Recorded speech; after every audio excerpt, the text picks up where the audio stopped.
YouTube. Spencer, are you listening to Jada Pinkett? No, who's that? I mean, who's that? What is she on? No, I just heard a female's voice. I was just watching a video on, No, that's Law and Order. the Chris Rock thing. Oh, okay. Yeah, I've seen that last week. Keep your wife's mouth out of your goddamn mouth. Yeah. That was a half. Welcome to the broadcast. Hello, Spencer. What's going on? All right, mate. Hello, Tom. Hi. Right, let's get right down to it, because I told somebody we wouldn't be going on and they're coming over, but let's get through it. Joshua beats Franklin in an underwhelming performance. Frankly, it wasn't that great. Not impressed. Well, can I start this off? Go ahead. All right. So I was watching AJ very closely, and I think I understand exactly what's going on with him. He keeps looking up at his corner when he gets a chance, and he's like intellectually in the fight, but he's not in the fight. You know what I mean? He's like, okay, I'm going to try this. I'm doing this and doing that. Is this? And then he looks, is this working? Right? He looks at his corner, but sometimes you see he just fights. And when he fights, he's more effective. So he kind of like since that knockout, he's kind of disconnecting from the fight itself a lot of the time. And he's more in an intellectual, he's more in his head rather than in the fight. And that could be good and that could be bad. I mean, it's like he's been champion. He's done great things. He just needs to use everything that he does well and not worry so much about, is he throwing the jab at him, Well, this is his third training, 3 fights. So it's maybe a transition thing that you might have been seeing. Derek James might have been shouting things from the corner, whereas his past 2 trainers might have not been doing that. So He was doing that. Remember when he lost to Andy Ruiz? He was going back, what's going on? What's wrong with him? Yeah. It's kind of like the same thing. He's looking for instruction, and he's worried he's going to do something wrong. Yeah, that's because I don't know if you remember. I was talking about how AJ is like he listens well. He tries to follow. Like if you give him instructions, he tries to follow what you tell him. That's a good thing to be a person that's receptive to learning. However, if it's not a natural flow to things and he got to keep looking off, he might need to remedy that real quick. Yeah, because I think the problem is. Go for it. You know what I think the problem is? I think it's the British press in Britain. We like to build people up and knock them down. And he's still a world-class fighter. The only thing he did wrong was lose to a cruiserweight, who's also an elite fighter. People are forgetting how good Usyk is, how good the people he's fought are, And Franklin's a very good fighter. He's a top 20 fighter. He's solid. He's got a great chin. His defense is okay. He's got a good inside game. He's a good fighter. I don't think people are giving Franklin enough credit here, to be honest. He wasn't trying to get knocked out. He wasn't there to get knocked out, that's for sure. Well, he was slipping with the shoulder roll a lot and ducking, and that, he wasn't I think like a pushover. He was dangerous. But if you gave Franklin a proper trainer, and he was actually committed, he could actually become a very good fighter if he lived the life. He already lost 2 stone for 24 pounds for that fight.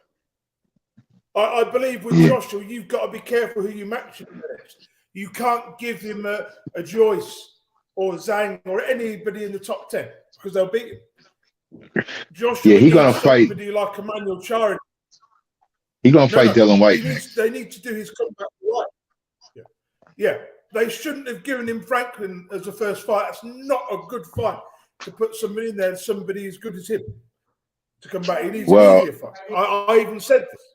You know, it's true. I mean, come on, he did win. Franklin is a good fighter, so we got to give AJ the props for winning. He did what he had to do. Win is a win. You But know? not if you've got confidence issues. You don't fight someone as good as that if you've got confidence issues. It's never a good idea. When Mike Tyson lost, he had shit opponents. Come on, you've got to get Joshua. People expecting too much. Lennox Lewis had shit opponents when he come back. Not someone like Jermaine Franklin. Listen, Jermaine Franklin is a decent fighter with all due respect to Jermaine Franklin. AJ, that kind of might have been the confidence booster that he needed if since he won. He clearly won that fight. It wasn't like it was controversial or nothing like that. He clearly won the fight. And he clearly beat a top 20 fighter. Wait, listen. He clearly beat a top 20 fighter on a comeback fight. If he goes in there and fights somebody like a Dylan White next, he could easily beat Dylan White also. Dylan White didn't look good against Franklin himself. So he looked worse than right, exactly. So if he could go in there and his two comeback fights is Franklin and then White, I mean, how long we think AJ should be trying to stick around now? He like in his 30s already. He multi-millionaire. He ain't gonna be sticking around too long. Another 3 years. I'll give him another 3-4 years. Yeah, they set him up to either fight Fury or Wilder. Oh, both of those are so dangerous. Yeah, but he got to get. Joshua should walk away now because he's got nothing. There's nothing left for him to do. He's won the belts. He hasn't. Well, Wilder or Fury gonna get him like. Wilder or Fury gonna get him like 40-50 million. So. No. You can't let him anywhere near those guys. You get for 40 or 50 million. Or 40 or 50 million, that's cool. If that's his last fight. But if I was Matchroom, I'd build him up a bit more. I'd get him a string of 3 or 4 wins. I'd get him to fight twice more this year, once more in the summer and then in December. I'd get him to fight someone like Dillian White or Manuel Charr, someone like Manuel Charr, then Dillian White. I'd do it gradually, you know. Let me find out you Manuel Charr's promoter. No, he got rushed. And you know I'm talking sense. I'm talking sense. You can't put somebody into a fight with a top fighter who's got 2 fights in a row. It don't work like that. You can, because you just did, and he won, clearly. You can put AJ in there with a top 20 fighter after 2 losses, and he won. But he fought on the outside. People wanted to see a knockout. People didn't want to see this. People wanted to see a knockout. Really that's what people wanted. What people wanted to see, and what AJ did is just because people wanted to see a knockout, didn't necessarily mean AJ didn't do what he was supposed to be doing. Yeah, but his assignment was he needed a win. That's it. End of story. He got a win. Right. He can move on now. Right, and hopefully he don't jump around and go do another trainer again. Yeah. No, hopefully he'll stick with this trainer. You know, and actually, even if he fought Manuel Charr next, it wouldn't bother me. I'd accept that as a fight. Or I tell you, a fighter I'd like to see him fight Jarrell Miller. But Eddie Hearn is not going to let him go near Jarrell Miller. Yeah, he ain't gonna fight. He ain't gonna. Miller get hit a lot though. Yeah, but Jarrell Miller's punch resistance is pretty good. And he's tough, he's big, he doesn't give up, he never seems to run out of energy. He's a big, imagine 340 pounds hanging on to you rather than Frank. Yeah. Because AJ won't be the bigger guy in that little lean on me moment. No.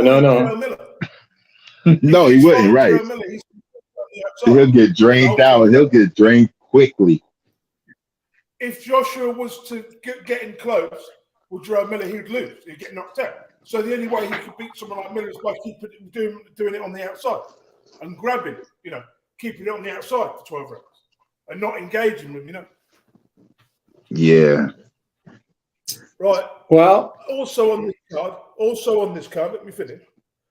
There was Fabio Wardley against Michael Polite Coffey. Did anybody see this? I ain't see that fight. I saw it. Yeah, he got the win. It was a knockout, right? And Yeah. he's still wild. He's still a little bit too wild. If he could tighten up his defense, which I don't know how much he can, but he'll be in there as a contender. I don't think he's going to win a title. Do you think he'll win a title? Oh no. I mean, he's won a British title, which a European title is he's probably at the level he's as good as he's going to get, in my opinion. His defence is awful. If anybody good, I mean, Michael Polite Coffey, did you see in the second round, had him hurt nearly. He had him against the ropes. Any of the top 40 guys would knock him out. And Coffey was pretty slick in that fight until he got caught. Oh, yeah, he was. But Right, we'll move on. On a quick question, do you think the featherweight Galal, I can't pronounce his name, do you think he'll be a champ? Fabio Wardley. No. Galai Yafal, did you see him? Yeah, I did, but it's too early. He's only on his fifth fight in it. It's too early to tell. He was a gold medalist I at don't the think last he's- Olympics. That's why I'm saying that. Yeah, Anyway, he might we can do talk what his about brother did. He could his brother. Lawrence is Okoli. good too. beat David Light. What? Okay. That's what. Right. David Light Okay, loses to Lawrence Okoli in the most boring fight I've ever seen. Well, do we want to talk about it then? No, we can. I move mean, on. isn't We can happily Okoli move on. going to move up? Isn't he moving up? Didn't he talk about moving up? He's fighting. No, he's fighting Chris Billam-Smith, who is a guy who is a former European champion and a guy who's lost to Richard Riakporhe. And that fight is going to be in May. I mean, that might draw some heads. Yeah, That cool. might draw some heads. Yeah. Well, what was the No, fight Okoli like? should be. Lawrence Okoli, obviously, he's had all the... Sorry? I was gonna say Okoli should be able to beat Billam-Smith though. Yeah, but what was boring Yeah, about really, the fight? yeah. Because I didn't see it. Did you see it? No, I didn't get a chance to see it. It wasn't on the States. Okoli was just grabbing him most of the fight. It wasn't his best performance. One of his worst. Mm-hmm. Okay, well. In other news, Amir Khan failed a drugs test a year ago, God. apparently, when he lost to Kilbrook. And we're finding about a year later. I don't see how any of this is relevant. And who cares if a fighter who's retired has been banned for 2 years from boxing?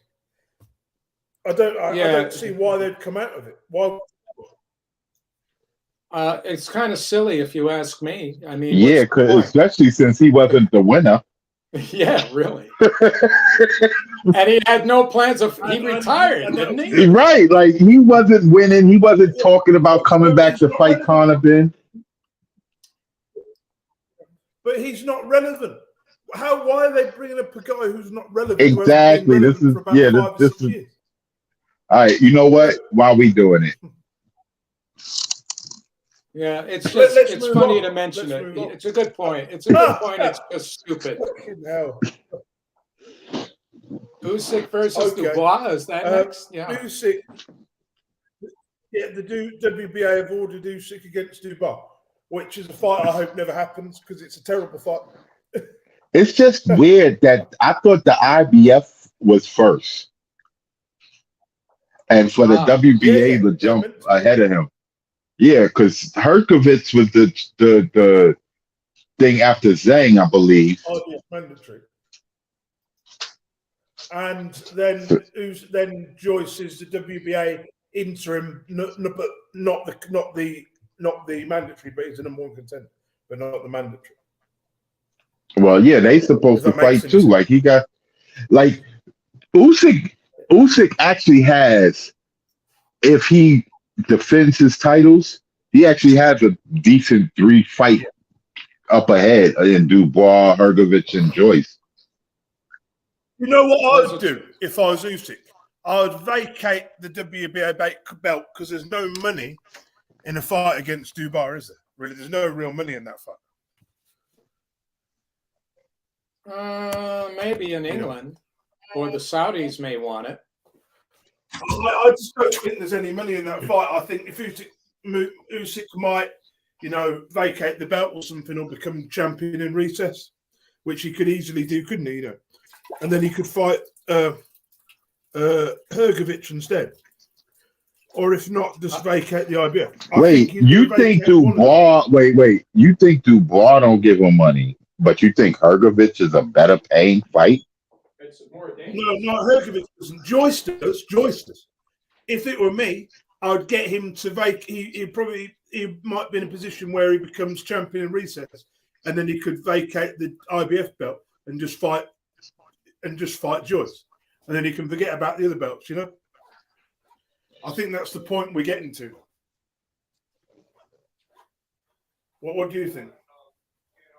Well, I mean, like I said, I would tell if I was Usyk and I'm not fighting Fury, then I'll try to hold on to the belts because and fight Dubois, Hergovich, and Joyce. Those will be my next 3 fights. Surely Dubois could just keep defending that WBA belt, right? He could take some step assignments. But then there's also the issue, Deontay Wilder is the WBA number 1. I don't know if you saw that. Yeah, I did. Yeah. I don't know what that means. And so it means if he gets past Dubois, that's a big payday for him. That's a big fight that could sell in Saudi Arabia. Yeah. Because they would love to have that fight. Wilder, and then the winner can fight Fury. Yep. If Wilder wins, that'll be Fury Part 4 for Undisputed. That's right. And that would piss Fury off really bad. Or actually, he'd probably like it because he's made so much money with Wilder, Yeah, yeah. Let's move on. Emmanuel Rodriguez is going to be fighting Melvin Lopez, the vacant IBF bantamweight belt. And the purse bids are going to be heard on the 18th. This is a good fight. It should be a good fight. Yeah. Is it going to be held in Puerto Rico? Well, they got to win the purse bid. Whoever wins going to be able to tell where it's at. Yeah, usually Puerto Rico doesn't come up with enough money for that. But they could do it in New York in around Puerto Rico Day Parade. They could do for sure. They could do there. Yeah, that would be good. Or in Florida. Yeah. We'll see, but that'll be a good bout for sure. Okay. In other news, Joe Joyce thinks he can beat Anthony Joshua, and I also believe he can as well. Yeah, he could beat him. Yeah, I think. Joshua. That's a styles fight. Like, I didn't give him enough credit against what's his name, the New Zealander Parker. But watching that fight, Joshua has more technical ability, and he also punches harder. So I don't think it'll be that easy for him. That easy for him. No, it wouldn't look like a Joseph Parker fight, no. No, it would be different. And Joshua's bigger than him. He's taller than him, rather. Yeah, so that'll be a whole different story. But when it comes down to those championship rounds, 9th, 10th, 11th, and 12th, I wouldn't pick Joshua to be standing over Joyce. If it comes down to it, and they have a shooter. So seriously. Yeah. Well, he's got to get past Zhang first. That's going to be a hard thing to do. We have this on the list. Really tough. Yeah, that's very tough because Zhang is a southpaw and he has power and he has size. So we'll see. Yep, we will see. You want to move on from this one now? Yeah. We got the list. We got a list on the next one. Can you go to that fight card? Yeah, Yeah. Shakur Stevenson is fighting tomorrow. I mean, this weekend. Right, Saturday Yeah, against Yoshino. I see him I winning. forget. Is Shakur Stevenson unified champion, or does he have one belt? I forget. Or is he the undisputed? I forget. he don't have any belts. He's at lightweight. This is a title eliminator. Yeah. Oh, so he's moved up. He's moved. Yeah, remember his last fight? Or his first Not his. Wait, was his last fight at lightweight? Yeah, it was. Who did he fight last? Oh, he beat who was the guy? He was, hold on. He must have been the super featherweight champion. I can't remember. I've got such a bad memory. He beat somebody. Here it is. I got it. His last fight, he won against Consejo. Right. Rosen Consejo. Right. He beat him. So that wasn't that for the WBC super featherweight vacant. Yeah, I think, and WBO World Super Featherweight vacant. I think it was for no, Shakur didn't make weight. Remember, Shakur didn't make weight, so he lost his title. He lost his belts on the scale. Yeah, because that's what I was gonna say. Like, last fight wasn't at lightweight; it was supposed to be a title fight, but he lost his title, so he couldn't win the. He lost it. That's right. He had to give up those. Yeah, he had to give them up.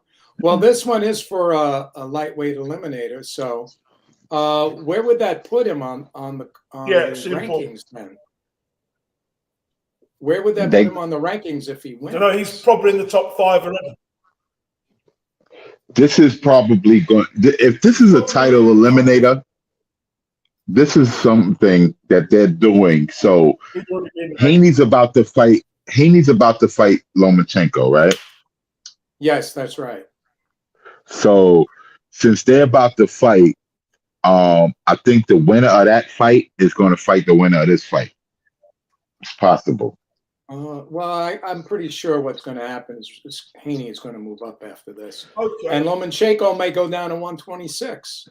Or fight Shakur for the vacant title. Right. Isn't this his third fight? This is his third fight now, isn't it? I believe. Is that correct? I think so. Shakur? Yeah. Shakur? Yeah, he started at 126. Yes. Right, isn't it? And then he won at 130. He won 2 titles at 130. And now he's about 130. Was he 23 now? Or 22? Stevenson is rated like number 24. 3. He's rated number 3 by the WBC. Oh, he's 20. So this one makes him the mandatory, probably. Yeah. Yoshino is number 4. Who's number 1? It's hold on. Here it is. Lomachenko. And he's about to fight. Who's after Lomachenko? Who's number 2? Cruz. He's at Cruz? Cruz, yeah. Okay. So it's Lomachenko, Cruz, Stevenson, Yoshino, Zepeda, Martin, Kambosos is 7, Ortiz is 8, and Haratukian is 9, and 10 is Santos. Yeah, so I think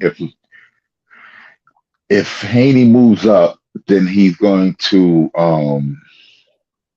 Stevenson's going to be fighting for the vacant belt after that. Right. So there you go.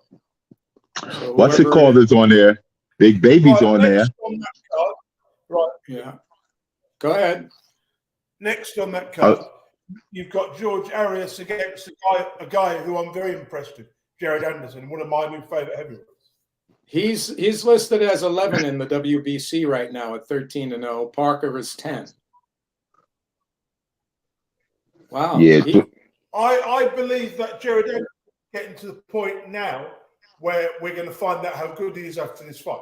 He's already impressing the hell out of him. George Arias is a very boring fighter. He doesn't have a big knockout percentage. He's a very short heavyweight. What is he, 5'10" or something?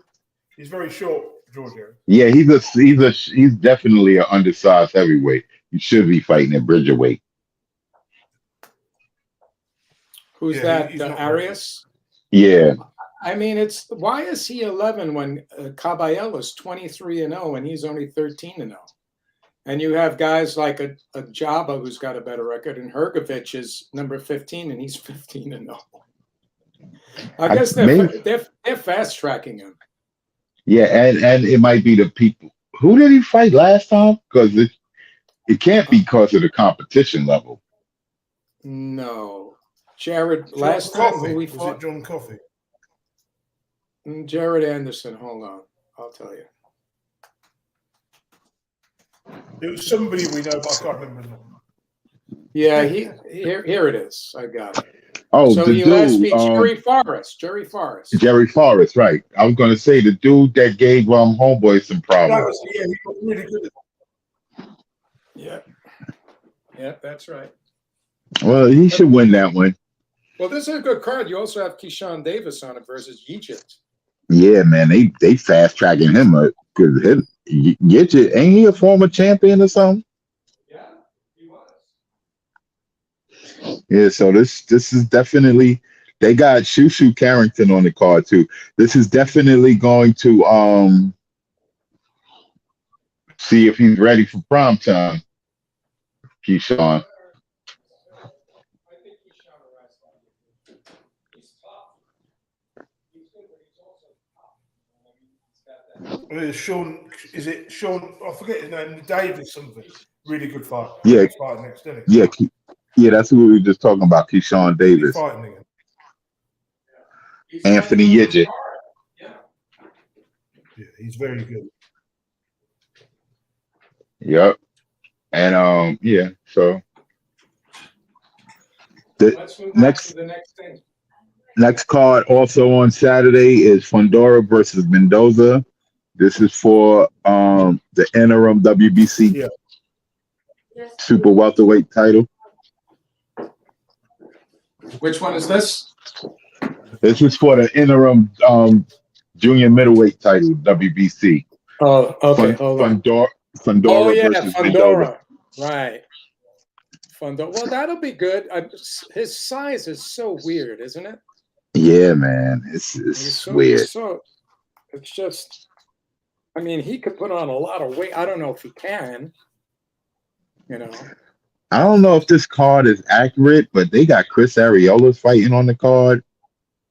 What? They got Frank Sanchez fighting on the card. An 8-rounder for Chris. What? Yeah, 10 rounds for Frank Sanchez. Devon Alexander's fighting. Wow. They Frank got some Sanchez. names. Wow. He fighting Daniel Martz. Wow, that's crazy. And then Fundora's brothers. Is that his brother or sister? Sister. I don't know, man. Yeah, that's Fundora's sister, Gabriella. Yeah, Gabriella Fundora. She's a fighter. She was on his last card. She fought on the undercard of his last fight. Hey, did you guys see Brandon Lee's last fight? Did I see his fight? Yeah, he did pretty well a couple of weeks ago. Now they got him up against Kampa. Yeah, this one is this. There's some decent support for the fight. I don't know if he'll win a title though in this division. He's in welterweight, you know. Well, this one is a super lightweight, but yeah, he's 140, 147. I don't know.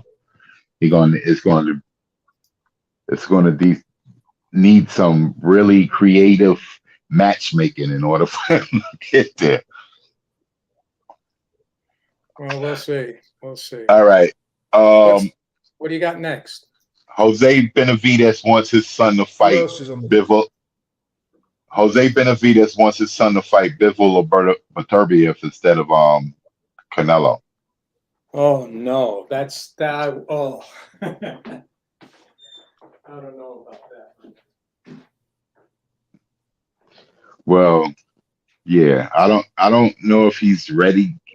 I would like to see him at light heavyweight first before he takes on the champ at light heavyweight. Yeah, I mean, he looks really strong. He looks very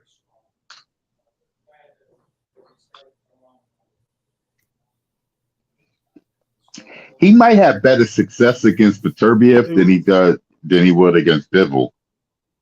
Well, I think Beterbiev. It's a tough fight, though, isn't it?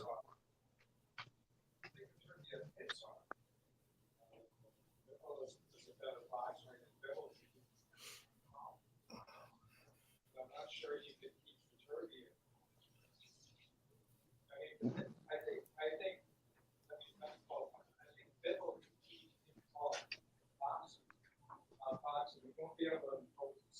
can't really hear him, can you? Nah, barely. Wait a minute, can you hear me now? You a little bit louder. You hear me come now? close. Yeah. You sound like a Verizon commercial. Yeah. Okay, how's that? Better?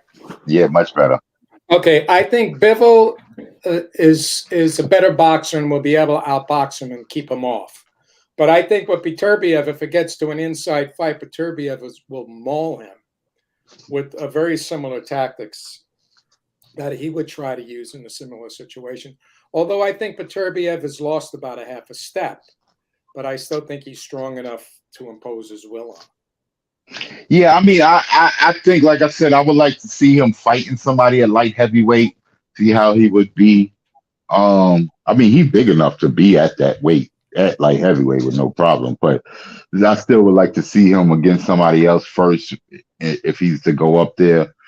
But I do think if it was out of the two of them, I think he would have more success against Beterbiev than he would Bivol, because as you said, Bivol will probably outbox him, whereas Beterbiev, he'll have a better chance of being able to possibly slug it out and drop and put Beterbiev down, maybe.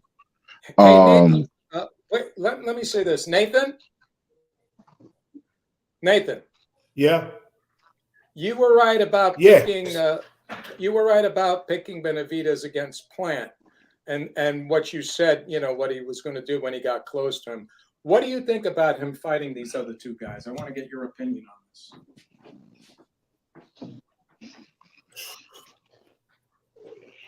What, Beterbiev and who else? Bivol. But I think he would do well against Bivol, yeah, because in size he's not that much smaller, is he? Really, because he's a big super middleweight, isn't he, Benavidez? Yeah. I think Bivol still edges it. Bivol probably edges it. And Beterbiev does as well. How old is Benavidez? 24 now? 23? Something like that, 23, 24. He's young still. He's not even hit his prime yet, is he? He's not hit his Nah. prime yet. No. No. Well, I it'll think be he good. should clean up the super middleweight division and then move on. Yeah. Well, he looked I'd thin. like to see He him looked fight thin. Canelo. That's a fight I'd like to see. Yeah. You and many others. Canelo won't fight him. Arum was talking about the pay-per-view and it didn't do well. So. What, the Canelo, plant fight? yeah, it didn't do the numbers they expected. What was the number? Who said that? Arum. Aaron had nothing to do with the plant fight, though. I know, but he was just going by the numbers, I mean, yeah, but you can't like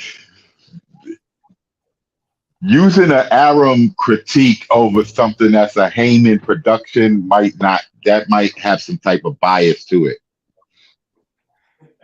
You think? I mean, the numbers weren't good without question, but I don't know what they were thinking that Benavidez and Plant were going to do. I mean, I'm hearing something like 150 to 200,000 buys. So I don't know what they thought those guys were going to do if Tank is only doing 300,000 and Spence is doing 300,000 buys. Well, all I can tell you is that Canelo's starting to lose some of his shine, and how lucrative these guys think that they're going to have these fights, after COVID and whatnot. The only lucrative fights I see out there are in the heavyweight division right now. This Usyk fight, well, we could talk about that later, and Fury, but I mean, what the hell? I mean, how lucrative can you get? Either you sell out Wembley Stadium or you go to Saudi Arabia. But that's a good segue into the next thing you have on the list, which is Errol Spence and Terry Crawford. Do y'all have fight? This is wait a minute before we go on because I'm gonna ask this with this. Do y'all have fight parties over in the UK, Nathan? Like, do they have fight parties there? Yeah, You mean yeah. like what? People Watch do, parties. but I none of my friends are into boxing. So yeah, they do. Okay. But I don't have any friends that like boxing like I do. So, Well, you have the wrong friends, Nathan. Yeah. The I have Spence my video game. I'm into video games. Right. Go. Spence and Crawford is supposed to be fighting in June. Yeah. And where, in So- Saudi Arabia or here? Did they have a place yet? I think they said Vegas. That'd be a good venue for that. Yeah, and it's the summertime. People could do their fight parties and all of that other stuff. That sounds good to me. And Spence can't stay at welterweight too much longer. So No, it's now or never, really. right. You know, if they want to make that kind of money, they got to do it now, and they got to take the time training for it so that he could, acclimate to the weight and get used to it. Supposedly, rumor is they're going to announce it during the Tank Ryan Garcia fight. Well, let's hope so. Let's hope so. Yeah, that would be a good. Imagine if that fight happens. What the year had came out: Benavidez, Plant, Garcia, Tank, Haney, Lomachenko, Spence. Yo, Spence Yeah. Crawford. This would be a good half a year. First half of the year. Absolutely. And these guys got to make that money because of COVID. Hmm. I like the fight. I hope it does happen. I'm going to be optimistic. Alexis Rocha, who was Bud's mandatory, is fighting Anthony Young. Okay, I'm not familiar with any of these guys. Well, Rocha was the guy when the Bud Crawford Errol Spence fight after Evanescence didn't pan out. That was Bud's mandatory. He was supposed to be Bud's next fight, but he just So the fact that he's fighting somebody else looks like it might be a Bud versus Errol Spence fight. Yeah. So hopefully that's that. Plus, we got to get to see him a little bit more, Rocha.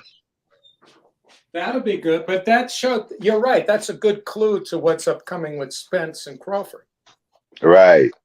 Yeah, And Keith Thurman, there ain't been no talk on Keith Thurman because it was supposed to be. Remember, Keith Thurman and Errol Spence was supposed to be fighting at 154. Well, look, it makes sense because Errol has to take advantage of this now, and so does Crawford. If they don't make it now, it's stupid. Both of them are stupid. And the promoters are stupid. Well, it would be definitely nonsensical for them to not fight now. Bud don't have Arum anymore, so there's no network ties that he has. You know what I'm saying? I'm not sure I think PBC and Fox aren't doing business anymore. I don't think they're still in business. I think they only working with Showtime now.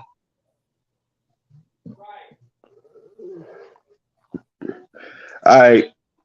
We're going to start going with your topics, Tom. Haney and Lomachenko. Okay, so Haney and Lomachenko. Well, this is going to be a good one, and it's going to be very tactical. I don't think there's going to be a KO in this fight. If we look at how he fought, the blueprint that what was it? Oh God, the Australian guy. It doesn't matter what his name is. We know. No, not Kambosos. Tio. Yeah, what he did with him. Tio was bigger. Tio kept him outside with the jab and had him moving and pivoting around until until later in the fight he was able to get inside and start pushing angles on him up close. So Haney, I think Haney's size and his jab and his right hand will keep him on the outside as much as possible. It's going to be difficult for Lomachenko to get in there. What do you guys think? This is the last stand for Lomachenko. I believe that if you roll the dice enough, he will do enough to win this fight.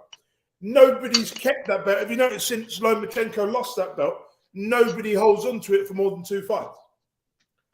I think Lomachenko is going to win it back on split decision. I don't think so. I think Haney's going to win. But, I mean, Haney should win. You know, there's always a chance of him not winning. Look, but Haney should win. He wouldn't have beaten Lomachenko 4 or 5 years ago. Let's put it that way. Well, he was 19, so probably not. No. I think Lomachenko has got more skill. I think he's a better fighter. But I just think age, like you say, age has caught up with Lomachenko, and Haney's an improving fighter, ever improving fighter. And he's a bigger guy, so that means Lomachenko is going to have to come inside to actually be effective. If as Tom said, if Haney keeps him on the outside with his jab, and every time he does try to get inside, counter him with the right, that might be enough. We've seen Lomachenko lose before. We've seen him get knocked down. We've seen him get back up. Does he have that will to win as much as Lomachenko does? I don't think he does. He's never been in as bad of positions as Lomachenko. If you ain't been in those bad positions, I don't think Lomachenko should even be at 135. I think he should be at 130. Yeah, and there's talking of moving down to 126 to fight Inoue if Inoue wins. Yeah. He said he can't make 126. Oh, okay. Well, in any case, he's a very small lightweight. I mean, listen, the guy was beating Comeys and Nakatanis and Pedrazas and all of that, and all of them guys are at super lightweight right now. So he ain't had no problems with those guys. He was at lightweight, he was just fine. It's just that some guys might be big lightweights that are soon to be welterweights, but at the moment they are at lightweight, that he might not be able to beat those guys. But just because he's not like he's coming in weighing 130 pounds. He's at 134 most weigh-ins. Right, let's move on. Tom keeps fading in and out. So.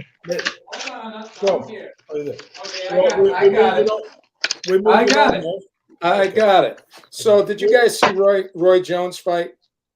No, I didn't, because I'm embarrassed. God! Well, you should be embarrassed. We should all be embarrassed for him. Yo, what the hell, man?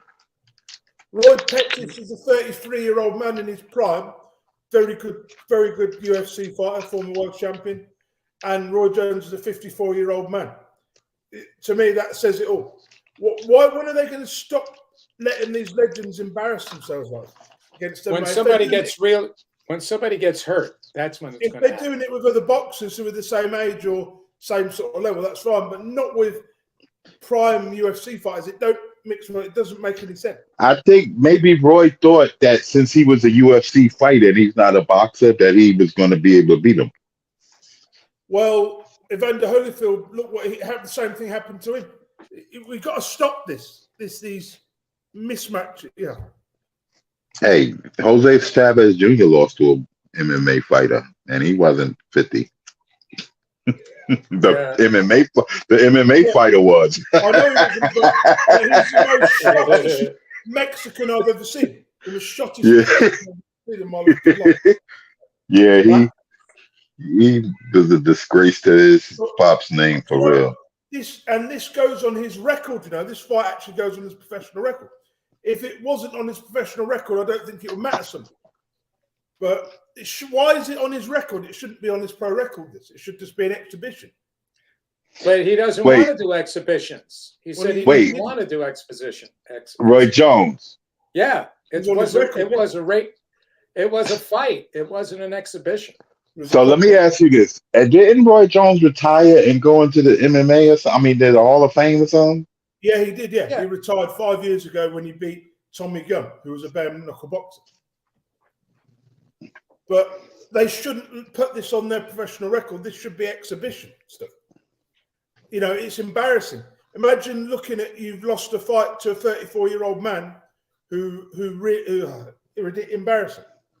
It hurts people. Would you say this hurts his legacy? It doesn't, does it really? I mean, if his legacy isn't already tarnished with the losses that he's had since his Tarnished a long time. heyday, yeah, like he already tarnished his legacy by fighting and getting knocked out in Russia. And When he lost, I mean, that's 12 years ago, you know, when he lost in Russia. That's like 12, 13 years ago when he lost to Ledinburgh. yeah, man, that was a while ago, right? Didn't he lose to Enzo also? He did, yeah. That's about 7 years ago. And in that Yeah, like- fight in Russia, he got hurt. Yeah, that's what I'm saying. Like, but I get, Right, we'll move on. Lara will be defending his IBF belt in a rematch against Wood. This is crazy. You think Wood could win this? No.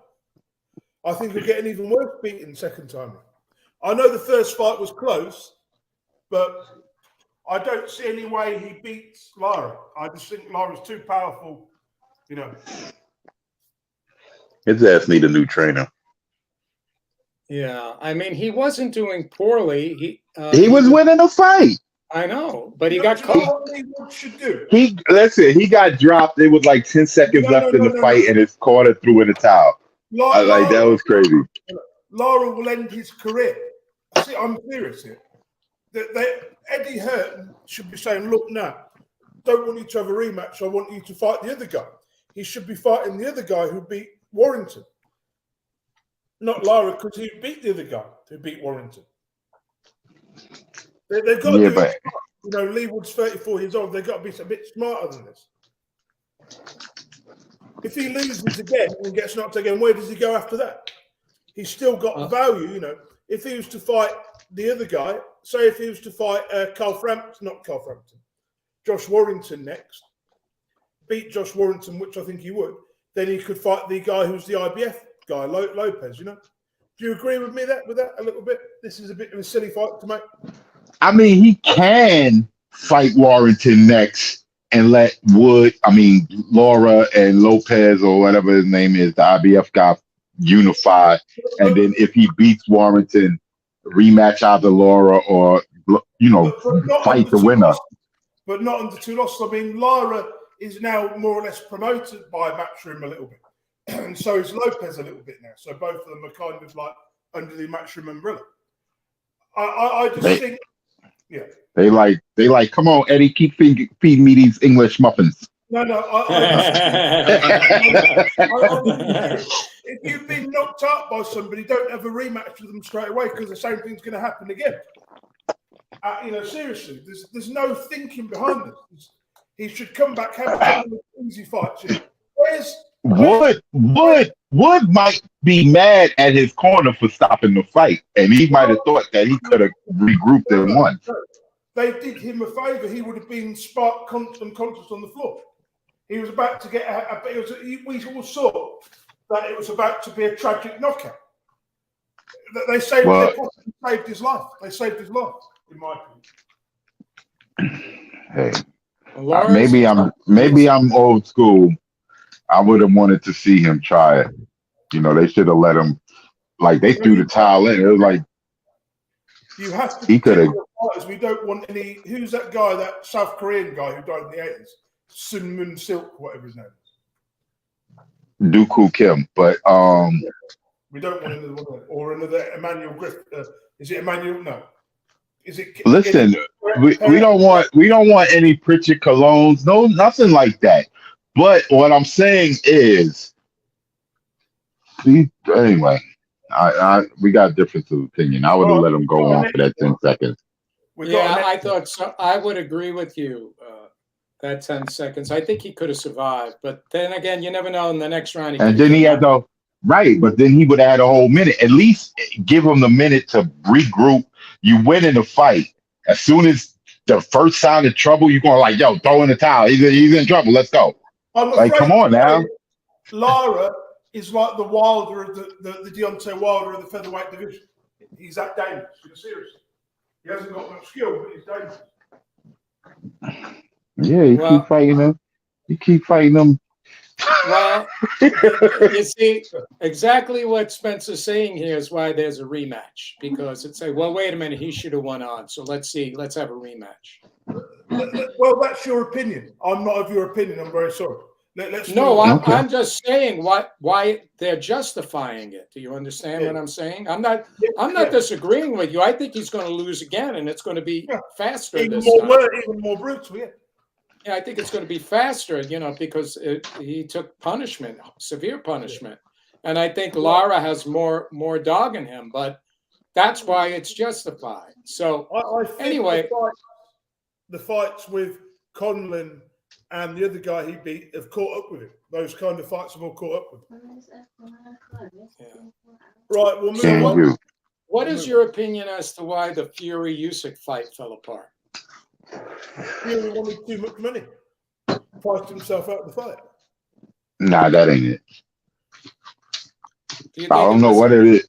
I don't know what it was, but it ain't the money because Usyk already agreed to 70-30. So, he had already agreed to the split. They publicly agreed to the split. Right. You know what I think happened here? He wanted him to give $1 million to Ukraine, right? Yeah. And I think that's what it was. When he didn't capitulate to that or didn't want to do it, I think Usyk just said, well, then, he gave him the middle finger and said, okay, fine, bye. I think that had something to do with it because he could make more money, can he, with Dubois? No. Well, let's do the math on it. Just for argument's sake, Usyk Fury is $100 million fight. 70-30, that gives Usyk $30 million. Can he make $30 million against Dubois? Yeah. No. I don't think he will make Saudi Arabia. Million. He might be able to make that. But is Usyk? Well, I don't know what the Saudis might pay for, but is Usyk the he's Ukrainian, so but I was gonna say Usyk don't have a fan following like that. They don't have like a country behind him that's coming out to watch him on pay-per-view or view his fights or whatever. Part of the reason why he has to be a road warrior, he has to fight in other people's lands because of his not being able to draw in crowds on his own. Like he can't fight in the Ukraine right now because they're at war. But if he comes to America, is he guaranteed to sell out the Garden if he fights? If he fights Fury, possible, but if he fights Dubois, the only way that fight might happen is in the UK or Saudi Arabia, in the Middle East somewhere. Well, I just read this. It came out 10 hours ago. He says Usyk's side admitted that they were the ones to eventually pull out of all the talks, and the Ukrainian has now explained why. He, referring to Tyson Fury, had many conditions which seemed like a game, 70-30, then rematch, and he wanted to take all the money in the rematch as well. I said to my team, let's respect ourselves. This is just a game. It cannot keep going on and on and on. My opinion is that he truly didn't want the fight. He thinks I say no to the split. It was his condition to have a rematch. It was not mine. So I told him, if I win the first fight, the rematch will be 70-30 in my favor. It was just the game. It turns out he didn't really want it. So that's what Usyk is saying. Yeah, but he wasn't getting 70%. He ain't get 70% against AJ in a rematch. He 50-50. Right. Yeah, but that's what he says. It was the lack of respect here for him. If he won the match, then it reverses. Then I want 70, and you take. There's 30. no guarantee that Fury would beat him anyway, is there? I think he would, but there's no guarantee. There's no guarantee of. There's no guarantee of anything, but I think too many mind games were going on, and he probably just said, "Forget it, I'm moving on." This guy does, his country's in the middle of a war, and he's like, "Forget it, I'm not going to mess around with this anymore." But anyway, we won't really know. That seems to be what the story is on that. It was the money, the negotiations, and the games, and all the posing, and he just probably said, "Okay, enough."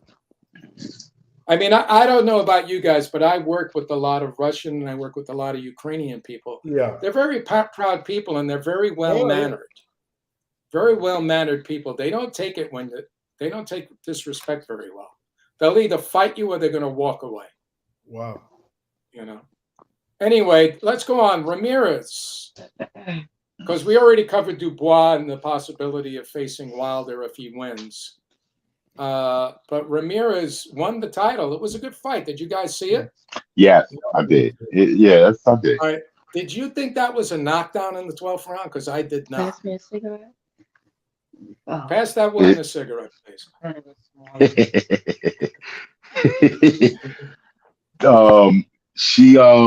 me see. Yeah, that was a good one. Though, I mean, you could call it a knockdown because he was moving. Yeah, they got tumbled, but he did throw a punch and he hit him with a punch. That's what made him stumble. It looked like he fell. His leg, the right leg was like in back of his left, both of his legs, and as he pulled back, he fell over his leg. It wasn't because of the punch. No, I think he was like he stumbled from their feet getting caught up. But I was saying that Ramirez did throw a punch that made him have to move back to get stumbled. So, it is what it is. Like it ain't like they called a knockdown on some phantom punch. He did throw a punch and hit him. He just, when you look at it, it's like, that wasn't really a knockdown. That they could have called that one a slip. Yeah. It was good though. I thought Ramirez did enough to win. He won. He won that fight. He won that fight. Dogbo, Dogbo is strong. His game. Yeah, but Ramirez is on the way up. Dogbo's best days is probably behind him. So. All right. Well, that's the end of the list. I mean, we got next week. We have to look forward to is Joe Joyce and Zhang. Yep. Yeah, it's not a bad fight. I mean, I don't know. Let me see if we can pull up the rest of the card while we're here. I mean, that's the only real fight next week. BTS Sport, and it's going to be on ESPN Plus. So, and the winner of that fight, I don't know if Anthony Joshua. Well, we talked about him facing them, or we could just talk about it next week if you want to do a show on that. Yeah, but he ain't fighting. He ain't fighting Joe Joyce. Joe Joyce is too dangerous. Yeah, he'll fight someone outside the top 20, like I said, Emmanuel Char or someone like that, or Lucas Brown. Someone like that. He gonna fight Dylan White next. I bet you. Yeah, that's the natural kind of fight. Let me look at this. Where's the rest? And I heard a person talk about it's a tiebreaker. Still, they got a tiebreaker fight: Dylan White and Anthony Joshua over Dylan White, because Dylan White beat him in the amateurs. With two washed-up fighters. You do have Moses Atuma, who is an 18-year-old heavyweight, British prospect, who's fighting. Then the rest of the card is the rest of the card shit. Right, we'll end there. We're done. No, we're done now. All right, next week. All right, thanks, guys. Happy Easter to y'all. Yeah, you too. See you next week. Bye. Take care. Bye-bye. Bye.